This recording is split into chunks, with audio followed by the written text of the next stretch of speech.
Russell's viper, যেটি বিভিন্ন অঞ্চলে চন্দ্রবোরা, উলুবোরা কিংবা গুলবাহার সাপ নামে পরিচিত। সাম্প্রতিক বছরগুলোতে বাংলাদেশের বিভিন্ন অঞ্চলে এই সাপটি পাওয়া যাচ্ছে। বিশেষ করে পদ্মা ও মেঘনা নদীর তীরবর্তী জেলাগুলোতে এই সাপের বিস্তার ব্যাপক হারে বেড়েছে।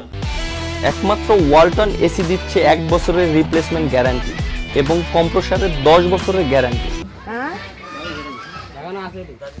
রাসেলস ভাইপারের দংশন থেকে রেহাই পাওয়ার জন্য সাধারণত কৃষকদেরকে কাজ করার সময় হাতে গ্লাভস ও পায়ে বুট পরার পরামর্শ দেওয়া হয়ে থাকে। এছাড়াও কোনো নির্দিষ্ট স্থানে গিয়ে কাজ করার আগে লাঠি বা অন্য কিছু দিয়ে ওই স্থানকে নাড়ানো উচিত। এর পরেও দুর্ঘটনাবশত রাসেলস ভাইপার দংশন করতে পারে, যা হচ্ছেও।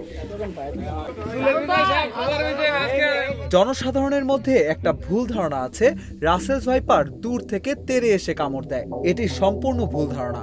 সাধারণত রাসেলস ভাইপার তার নির্দিষ্ট আয়ত্ত, যেখান থেকে সে তার পুরো শরীর এক জায়গায় স্থির রেখে শুধু এর গলাকে যথাসম্ভব লম্বা করে কামড় দেয়।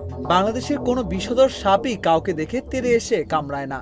কেউ যদি রাসেলস ভাইপারের দংশনের শিকার হয়, তার প্রথম কাজ হচ্ছে নিকটবর্তী এমন কাউকে অভিহিত করা যিনি দংশনের শিকার ব্যক্তির দেখাশোনা ও পরিচর্যা করতে পারবেন। রাসেলস ভাইপারের দংশন নিশ্চিত হওয়া গেলে দংশনের শিকার ব্যক্তিকে দংশনের স্থানে বা এর আশেপাশে বাদ অথবা গিট দেওয়া যাবে না। বাদ অথবা গিট দিলে সেখানে পচন ধরার সম্ভাবনা থাকে, এমনকি অঙ্গহানিও হতে পারে।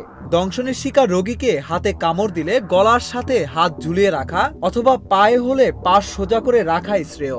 দংশনের শিকার ব্যক্তিকে যথাসম্ভব কম নড়াচড়া বা হাঁটাচলা করতে হবে। পরে অন্যরা তাকে কোনো বাহনে করে হাসপাতালে নিতে সহযোগিতা করবে।